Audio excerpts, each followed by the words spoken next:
tatalakayin natin ang mga posibleng war scenarios kung sakaling tuluyan ng lusubin o sakupin ng China ang Taiwan. Anong mga ruta ang posibleng daanan ng Chinese forces?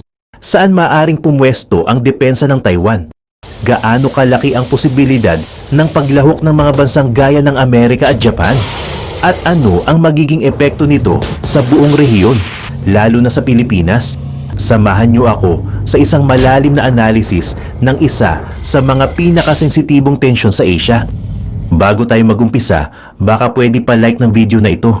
Malaking bagay na to sa aming mga content creators. Maraming salamat po.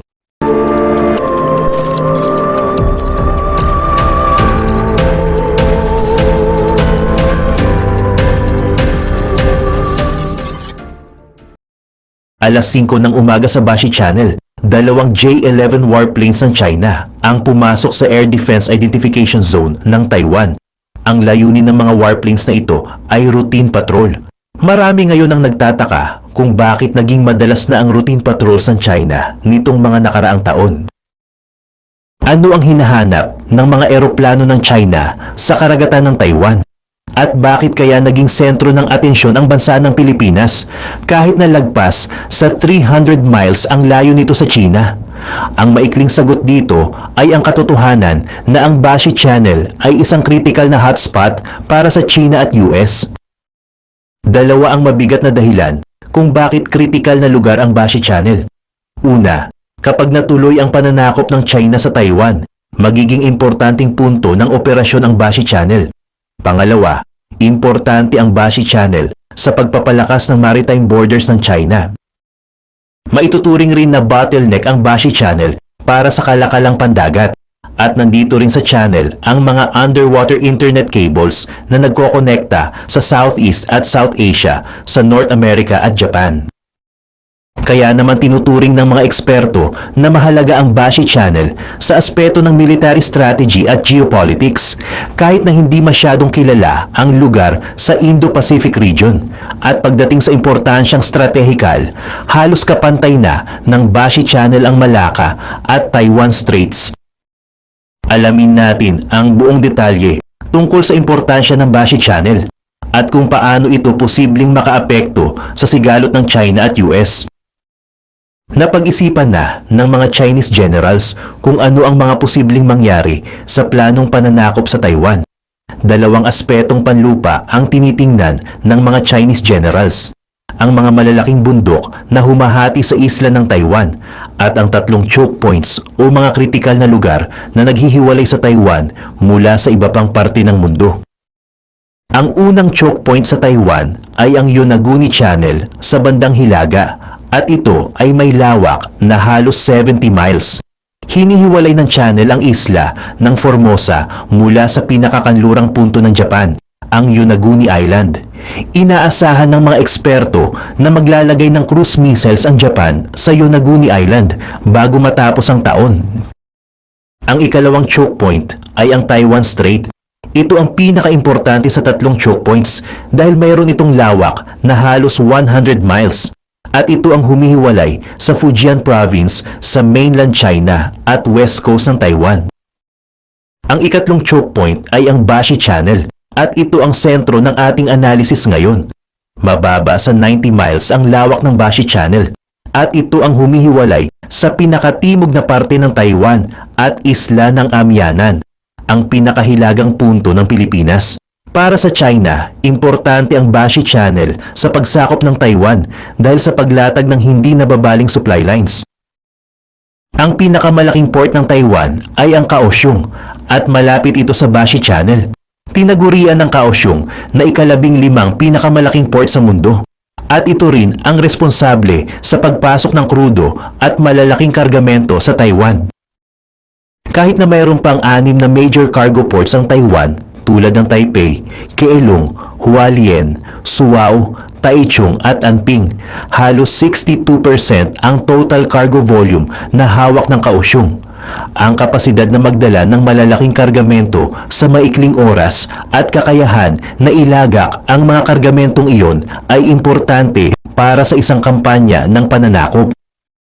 Mga produktong tulad ng krudo, gasolina, mga makina, mga spare parts, pagkain at medisina ay mahalaga para masuportahan ang kakayahan ng mga sundalo sa digmaan. Sa isang study, nagpag-alaman na ang isang brigade na mayroong 5,000 units ay kayang kumonsumo ng lampas 500 tonelada ng supplies kada araw. Halos 90% ng konsumo na iyon ay krudo at pagkain. Kung lalapag ang mga tropa ng China sa Taiwan, kailangang makubkob nila ang Kaohsiung sa kahit na anong paraan. Kasama na rin dito ang Bashi Channel para makontrol ang pagpapadala ng supplies at maharangan ang mga elementong posibleng tutulong sa Taiwan. Alam ng mga Chinese strategists ang mga anggulo at posibilidad na ito.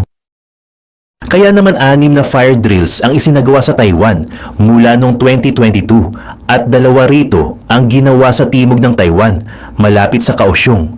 Ang mga fire drills na ito ay nag-trespass sa teritoryong pandagat ng Taiwan.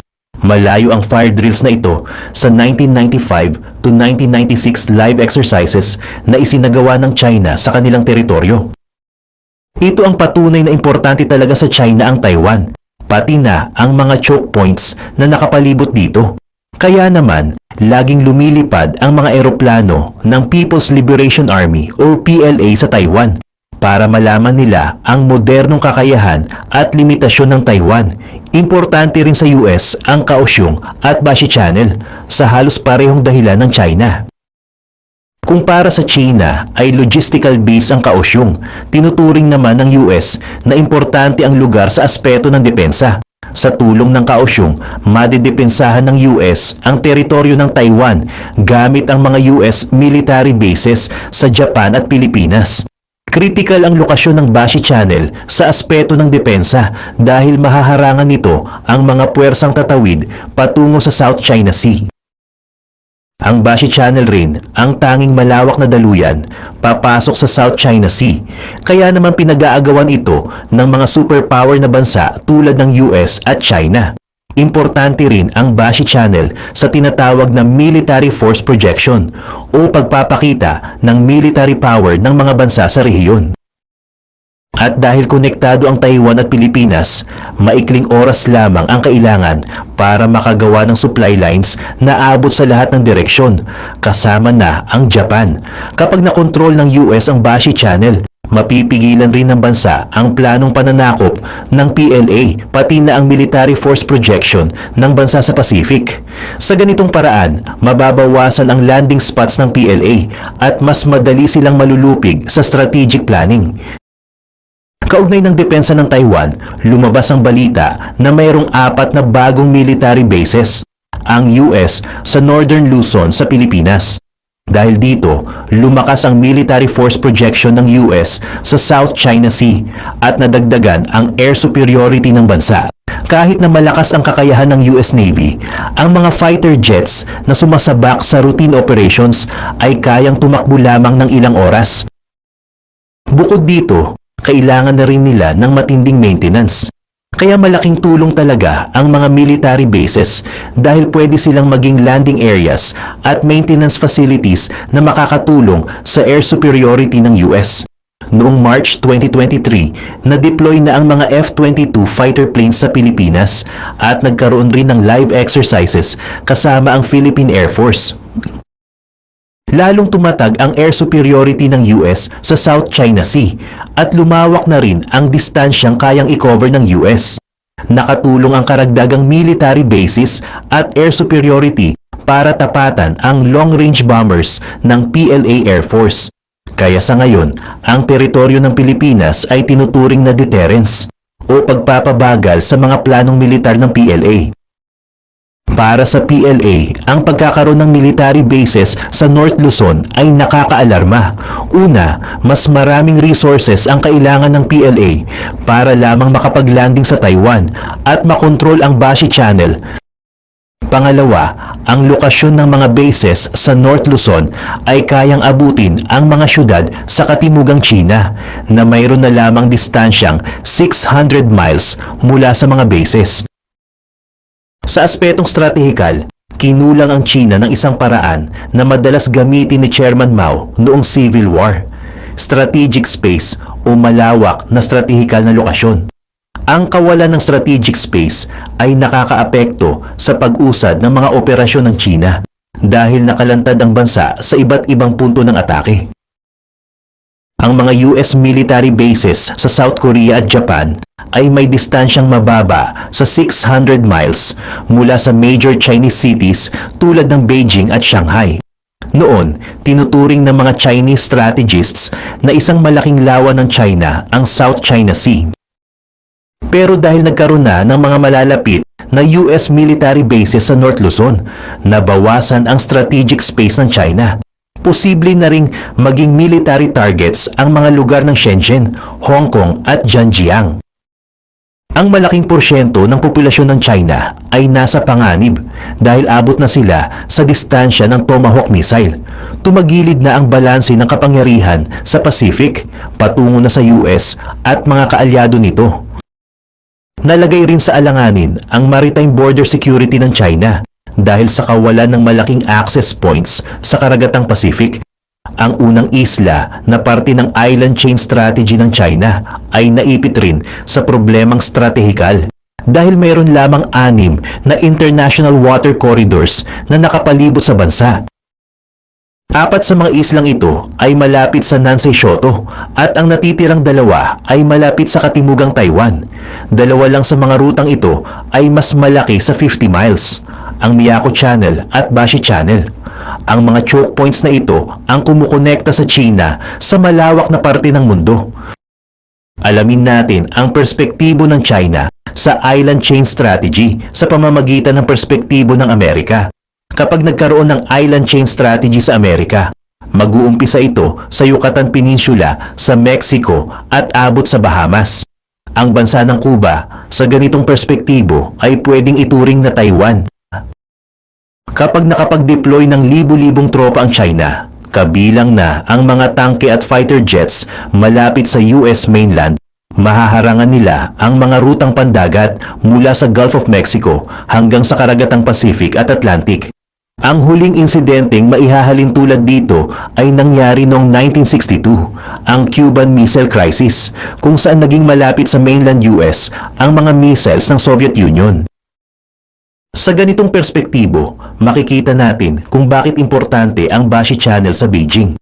Pati ang Pilipinas ay importante rin upang makontrol ang ruta patungo sa karagatang Pacific hanggang sa South China Sea.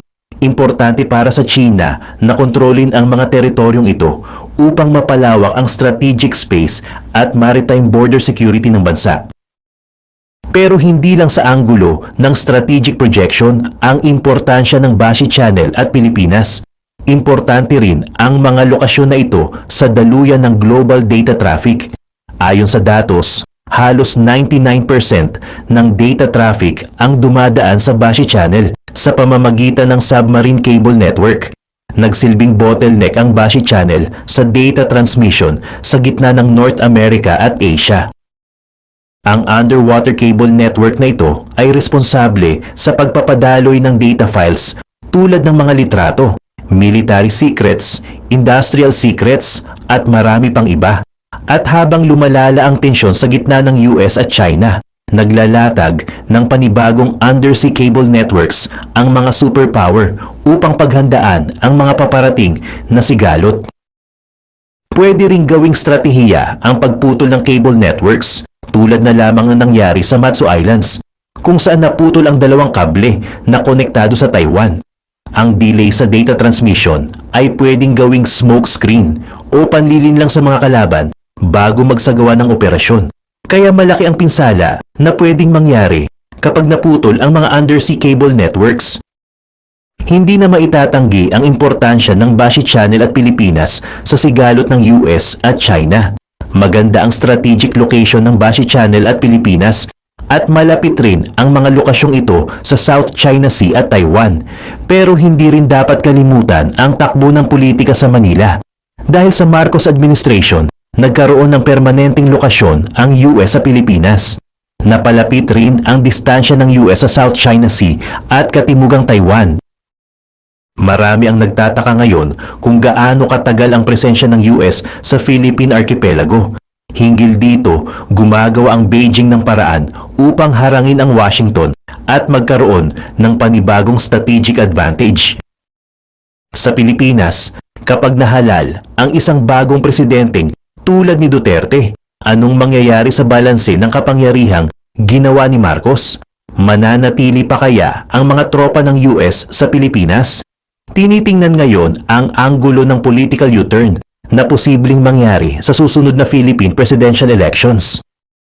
Pilipinas nga naman ang pinakamahinang punto sa island chain strategy ng China. Pero kahit na malaki ang impluensya ng politika, hindi maitatanggi na mas importante ang aspetong geographical.